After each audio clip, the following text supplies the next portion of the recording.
Hello Zoe, it is Tuesday. I know it was supposed to be this video yesterday, but I came home from drama with this terrible headache. And although I wanted to make a video, I just decided I couldn't do it. So here's my video being uploaded a day late. Anywho, I'm going to jump right into the questions you asked me. Number 1, my thoughts on February. Now, I both like and hate February. I like February because it's kind of signaling, the closer to the end of the school year. While at the same time, though, February is still deep enough, like, I makes me depressed, because then I go in a state of realizing the school year is closing, kind of. And then they kind of like start slowing down. I don't know if that makes any sense. My favorite hard candy. Now, this is a hard one because I really like two. I really like peppermint sticks, and I love butterscotch, the little hard butterscotch stuff. So, I'm eventually decided to go with peppermint sticks, but it's a close tie between those two. And now you became the evilest person of all time. Top 10 favorite books.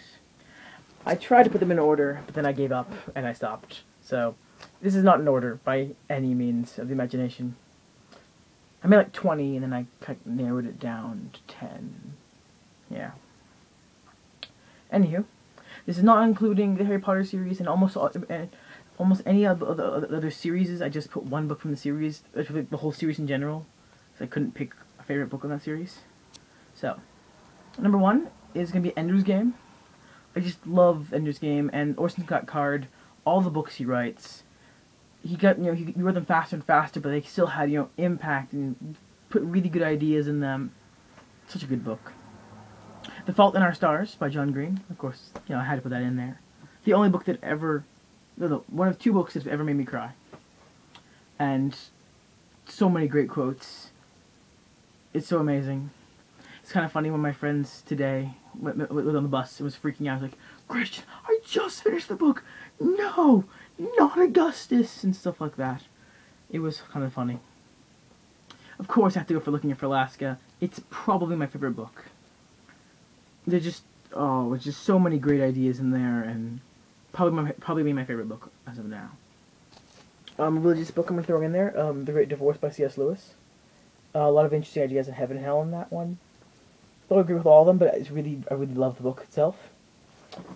I'm also gonna throw a non-fiction book. For me, as much as I love to learn new things, I can't just jump in and spend a whole night reading a non-fiction book like I can in a good novel. Guns, Germs, and Steel is the exception. It was the only book that kind of captivated me, and I kept wanting to read more and more of it. It's also probably one of the greatest anti-racism books of all time. Next, I have to go with the Lord of the Rings series. Kind of have to go with the Lord of the Rings series. Such a good series, hands down. Another really good book is The First 9 Lives of Lucas Cassia. It was one of my favorite books when I was like 9, 8. And I still liked it, so I thought I'd throw it in there. A kind of a classic that you can get on your iPod or your computer, just because it's out-of-date publication now. The Connecticut Yankee in King Arthur's Court. If you have not read it, I suggest you should.